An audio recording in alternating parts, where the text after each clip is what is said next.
अस्सलाम वालेकुम नाजरीन। आज तारीख है 20 दिसंबर और मैं आपका मेज़बान नदीम अकरम सुबह 6 बजे की बुलेटिन में 17 बड़ी खबरों के साथ हाजिर हूँ। आज की खबरें माशी, सियासी और आलमी सूरत हाल पर गहरी नजर डालेगी। आज के बुलेटिन में सबसे पहले नजर डालते हैं आज की हेडलाइंस पर, जहां हम बात करेंगे ईरानी इंजीनियरों की बड़ी कामयाबी की, जहां बोइंग और एयरबेस के इंजन पार्ट्स का घरेलू वर्जन तैयार किया है। वहीं हम इस पे बात करेंगे कि तुर्की को एसडीएफ के दरमियान सुलह पर बड़ा बयान, तुर्की ने अमेरिकी दावों को गलत ठहराया। वहीं हम इसमें बात करेंगे कि हमास हुतियों की ताकतवर जवाबी कार्रवाई, इस्लाम की ताकत और उम्मत के इत्तेहाद का सबूत। वहीं हम इसमें बात करेंगे कि गजा में इजरायली जुल्म और मुसलमानों की सब्र और मज़हमत। वहीं हम इसमें बात करेंगे कि हिजबुल्लाह का बयान, जहां यमन पर हमलों को खुला जुल्म करार दिया गया है। जहां नाजरीन सबसे पहले हम बात करते हैं आज हमास और हूती, इस्लाम की वो ताकतें जिन्होंने अपने सब्र, बहादुरी और इतिहाद से दुनिया को ये दिखा दिया है कि जुल्म और गलतियों के खिलाफ खड़े होने का जज्बा खत्म नहीं हो सकता, बस आपको खड़े होने की जरूरत है। हमास ने गजा में न सिर्फ फिलिस्तीनी अवाम का हक अदा किया, बल्कि इस्लाम की उस रूह को जिंदा रखा जो मजलूमों के लिए इंसाफ और हक का पैगाम देती है। उनके जाबाज जंगजू हर रोज इस बात का सबूत पेश कर रहे हैं कि दुआ और दवा से भी ज्यादा अहम है मज़हमत और ईमान। वहीं हूती तहरीक ने यमन की सरजमीन पर जो हिम्मत दिखाई है, वो सिर्फ यमन के लिए नहीं बल्कि पूरी उम्मत मुस्लिम के लिए एक मिसाल है। उन्होंने साबित किया है कि दुनिया के बड़े से बड़े ताकतवर मुल्क की साजिशें और हथियार भी उन लोगों को नहीं तोड़ सकते जिनका ईमान मजबूत और इरादे अटल हों। नाजरीन, ये हमारे इस्लामी भाईचारे और उम्मत के इतिहाद का सबूत है कि चाहे हालात कितने भी मुश्किल क्यों ना हो, हम जुल्म के खिलाफ खड़े हैं। हमास और हूती सिर्फ एक तहरीक नहीं बल्कि उम्मत मुस्लिम के सब्र और हिम्मत का वो नारा है जो हर मुसलमान के दिल में गूंज रहा है। हम पेश करते हैं उन जाबाजों को सलाम, उन तमाम जाबाजों को जो अपने जान और माल की कुर्बानी देकर इस्लाम की अजमत को बजाय रखे हुए हैं। उम्मत का हर फर्द उनके साथ है और हमारी दुआएं उनके हक में जारी रहेंगी। चलिए बढ़ते हैं आज की खबरों की तफसीलात की तरफ, जहां शुरुआत करते हैं पहली खबर से। ईरानी इंजीनियरों ने बनाया बोइंग और एयरबेस इंजन पार्ट्स का घरेलू वर्जन। ईरानी माहिरीनी ने एक और बड़ी कामयाबी हासिल करते हुए बोइंग और एयरबेस के इंजन पार्ट्स का अपना घरेलू वर्जन तैयार कर लिया है। ईरानी एक्सपर्ट्स का कहना है कि अमेरिकी पाबंदियां ईरान को रोकने में नाकाम रही हैं, बल्कि इन पाबंदियों ने ईरान को अपने घरेलू वसाइल पर ज्यादा भरोसा करने का मौका दे दिया है। यह कारनामा ईरान की मुनफरिद टेक्नोलॉजी और खुद मुख्तारी की तरफ एक बड़ा कदम है। वहीं बढ़ते हैं दूसरी खबर की तरफ, जहां ईरानी आला सिक्योरिटी काउंसिल का बयान सामने आया है। ईरान की सुप्रीम नेशनल सिक्योरिटी काउंसिल के सेक्रेटरी ने एक सख्त बयान जारी किया है। उन्होंने कहा कि हमारे इलाके पर इजरायली हमले का जवाब यकीनी है। उन्होंने सुप्रीम लीडर के बयान का हवाला देते हुए कहा कि हम अपनी कौमी सलामती के मामले में ना जल्दबाजी करते हैं और ना ही देर करते हैं। हमारा हर कदम बिल्कुल सटीक और सोच समझ करके उठाया जाता है। सेक्रेटरी ने इस बात पर भी जोर दिया कि ईरानी एयर डिफेंस के शहीदों की कुर्बानी बेकार नहीं जाएगी और उनकी शहादत का जवाब जरूर दिया जाएगा। वहीं बढ़ते हैं तीसरी खबर की तरफ, जहां जर्मन वजीर खारजा का बयान सामने आया। जर्मन के वजीर खारजा ने एक अहम बयान जारी करते हुए कहा कि इसराइल का सीरियाई गोलान पर कब्जा बैनुल अक़वामी कानून की खुली खिलाफ वर्जी भी है। यह बयान बैनुल अक़वामी सतह पर इजरायली कब्जे को लेकर बढ़ती चिंताओं की तनाज़ात के बीच आया है। जर्मन वजीर खारजा ने इस मुद्दे पर बैनुल अक़वामी बिरादरी से सख्त इक़दामात उठाने की भी अपील की है। नाज़रीन, वहीं बढ़ते हैं चौथी खबर की तरफ, जहां नेतन्याहू का बयान है। इजरायली वजीर आज़म नेतन्याहू ने एक ताज़ा बयान में कहा है कि हम हमास, हिजबुल्लाह और सीरिया के असद हुकूमत के बाद हूथी ईरानी शैतानी गठजोड़ की लगभग आखिरी कड़ी है, जिसको हम पूरी तरीके से खत्म कर देंगे। पर सवाल यही है कि क्या सचमुच सब खत्म हुआ है? नेतन्याहू ने अपने बयान में ईरानी असर और इसके मंसूबों को एक बार फिर निशाने पर लिया है, जिससे उन्होंने इसे मगरिबी एशिया के लिए एक बड़ा खतरा करार दिया। इस बयान के बाद इलाकाई सियासत और तनाज़ा में एक बार फिर तगड़ा उबाल देखने को मिल सकता है। वहीं बढ़ते हैं पांचवी खबर की तरफ, जहां पुतिन का भी बयान सामने आया है। ब्रिक्स का मकसद दुश्मनी नहीं, बल्कि रूसी सदर व्लादिमीर पुतिन ने ब्रिक्स के मकसद पर वाजे बयान देते हुए कहा कि ब्रिक्स किसी के खिलाफ काम नहीं कर रहा और इसका कोई दुश्मनी भरा एजेंडा या नैरेटिव भी नहीं है। उन्होंने जोर देकर के कहा है कि ब्रिक्स का मकसद सिर्फ अपने रुकन मुल्कों के मुफादात की हिफाजत और उनके हक में काम करना है। यह बयान ब्रिक्स की सियासी और माशी अहमियत को मजीद मजबूत करने की कोशिश के तौर पर भी देखा जा रहा है। वहीं बढ़ते हैं छठी खबर की तरफ, जहां पुतिन का नाटो को खुला चैलेंज है। रूसी सदर व्लादिमीर पुतिन ने नाटो को खुला चैलेंज देते हुए कहा कि कीव में एक टारगेट चुन लें और अपनी तमाम एयर और मिसाइल डिफेंस वहां तैनात कर लें। रूस उस टारगेट को ओरेशनिक से निशाना बनाएगा। अगर आप बचा सकते हैं तो खुद को बचा लीजिए। पुतिन ने दावे के साथ कहा कि ओरेशनिक के सामने कोई दिफाई सिस्टम टिक नहीं सकता, जिसे मजबूत तरीके से तैयार किया गया है।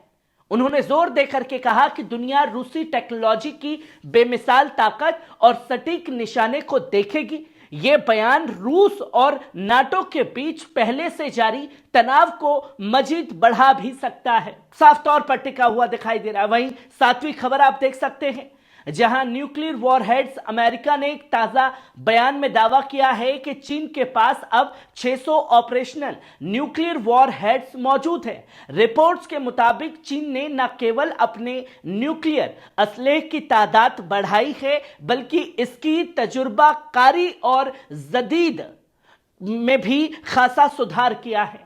ये इंकशाफ बैनुल अक़वामी सलामती और ताकत के मयार को लेकर मजीद गहरी फिक्रे पैदा कर सकता है। वहीं बढ़ते हैं आठवीं खबर की तरफ, जहां अमेरिकी स्टॉक मार्केट को 1.50 ट्रिलियन का नुकसान हुआ है।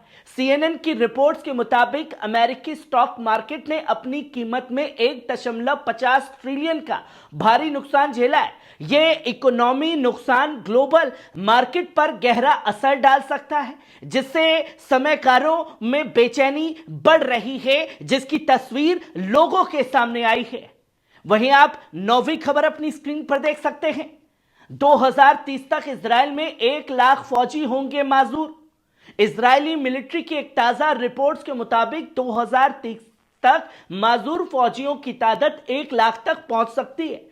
कान की रिपोर्ट के मुताबिक इनमें से तकरीबन 60% फौजियों को मानसिक सेहत से जुड़ी बीमारियों का सामना करना पड़ सकता है। ये इंकशाफ इजरायली मिलिट्री और समाज पर इसके असर को लेकर एक गहरी फिक्र भी पैदा कर रहा है, जो ये दिखाता है कि क्या कुछ हो रहा है इजराइल अंदर ही अंदर।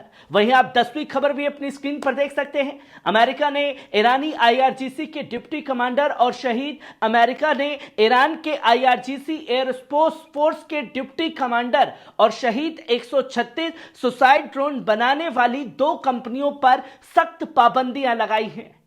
ये ड्रोन की जानिब से यूक्रेन के खिलाफ इस्तेमाल किए जा रहे हैं।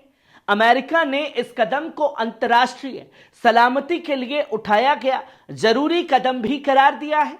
इस कार्रवाई से ईरान और अमेरिका के बीच पहले से जारी एक तनाव मजीद बढ़ने की उम्मीद भी जताई जा रही है। अमेरिका सबको हथियार दे तो ठीक और ईरान रूस को दे तो गलत। वहीं आप 11वीं खबर भी अपनी स्क्रीन पर देख सकते हैं, जहां रूस के डिप्टी वजीर खारजा सरगोई ने एक सख्त बयान देते हुए कहा कि रूस की सरहदों के करीब पश्चिमी ममालिक की तरफ से बढ़ते खतरों की वजह से हमें न्यूक्लियर हथियारों का इस्तेमाल भी करना पड़ सकता है। यह बयान रूस और पश्चिम ममालिक के बीच बढ़ते तनाज़ा और गहरे तनाव का इजहार भी करता है, जहां खुली धमकी जो है रूस की तरफ से दे दी गई है। वही आप 12वीं खबर भी अपनी स्क्रीन पर देख सकते हैं। अज़रबैजानी सदर अलियूव का बयान, रूस नाटो जंग दुनिया के लिए तबाही। अज़रबैजानी सदर इल्हाम ने आगाह किया है कि अगर रूस और नाटो के दरमियान सीधी जंग होती है तो यह पूरी दुनिया के लिए तबाही साबित होगी। उन्होंने कहा कि इस जंग में ना कोई मुल्क महफूज रहेगा और ना ही कोई वाजिब फतह हासिल कर पाएगा।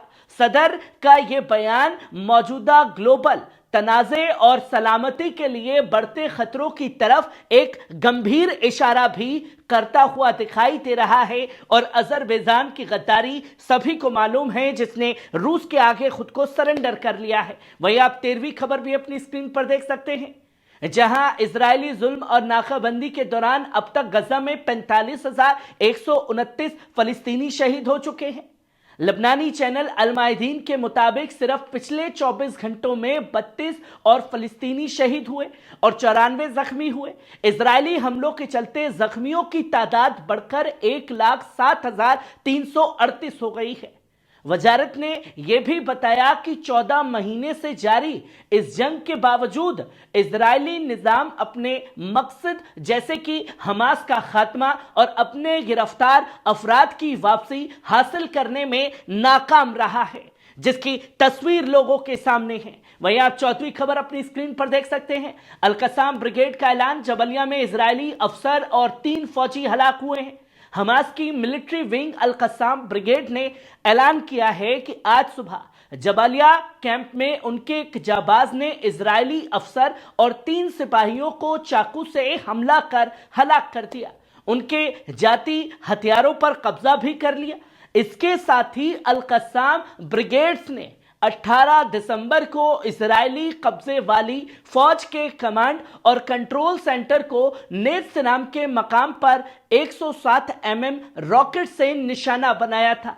इसी के साथ साथ ब्रिगेड्स ने यह भी बताया कि गजा सिटी के शुमाली इलाके अल तवाम में उनके स्नाइपर ने एक इजरायली फौज को बड़ी करीब से निशाना लगाकर ढेर करने का काम किया। वहीं जबलिया के अबू शरख चौराहे के करीब अल-कसाम ब्रिगेड ने एक घर में छुपी इजरायली फौज को टीबीजी चार्ज के जरिए निशाना बनाया है। वहीं 15वीं खबर आप अपनी स्क्रीन पर देख सकते हैं। अमेरिकी पाबंदियों पर पाकिस्तान का एहतजाज। पाकिस्तान के वजारत खारजा ने गुरुवार को अमेरिका की जानिब से 4 पाकिस्तानी कंपनियों पर लगाई गई हालिया पाबंदियों की सख्त मजम्मत की है। अमेरिका ने इन कंपनियों पर पाकिस्तान के बैलिस्टिक मिसाइल प्रोग्राम में शिरकत का इल्जाम लगाते हुए इन कंपनियों पर ही बैन लगाने का काम किया है। इनमें इस्लामाबाद की नेशनल डेवलपमेंट कॉम्प्लेक्स और कराची की 3 कंपनियां, affiliates international, Akhtar and sons private limited और रॉक साइड एंटरप्राइज शामिल है। पाकिस्तानी वजारत ने इस फैसले को बदकिस्मती और गैर मुनासिफाना करार दिया है। बयान में कहा गया है कि ऐसे इक़दाम न केवल गैर फैलाव सिस्टम की साख को कमजोर करते हैं, बल्कि इलाकाई और बैनुल अक़वामी अमन और सलामती के लिए भी बड़ा खतरा बनते जा रहे हैं। वहीं आप 16वीं खबर अपनी स्क्रीन पर देख सकते हैं। तुर्की का बयान, एसडीएफ से किसी सुलह की बात नहीं। तुर्की की वजारत दिफा के एक अधिकारी ने गुरुवार को यह साफ कर दिया कि तुर्की और अमेरिका की हिमायत याफ्ता एसडीएफ के बीच सुलह की कोई बात नहीं हो रही है। यह बयान अमेरिकी स्टेट डिपार्टमेंट के तर्जुमान मैथ्यू मिलर के उस दावे के बाद आया है जिसमें उन्होंने कहा था कि तुर्की और एसडीएफ के बीच सुलह को हफ्ते के आखिर तक बढ़ा दिया गया है। वहीं तुर्की के डिफेंस मिनिस्टर के इस गुमनाम अधिकारी ने मीडिया से बात करते हुए कहा कि तुर्की के लिए किसी दहशतगर्द तंजीम से बातचीत का सवाल ही पैदा नहीं होता। अमेरिकी बयान शायद एक जाबाज फिसलने का नतीजा है, जहां गौरतलब है कि एसडीएफ की क़यादत या पीजी के पास है, जिसे अंकारा कुर्दिस्तान वर्कर्स पार्टी का हिस्सा मानता है। वहीं पीकेके ने तुर्की के खिलाफ दशकों से बगावत छेड़ी हुई है। वहीं आप 17वीं और आखिरी खबर अपनी स्क्रीन पर देख सकते हैं। हिजबुल्लाह ने यमन पर इजरायली अमेरिकी हमले की सख्त मजम्मत की, इसे उम्मत पर खुला जुल्म करार दिया है।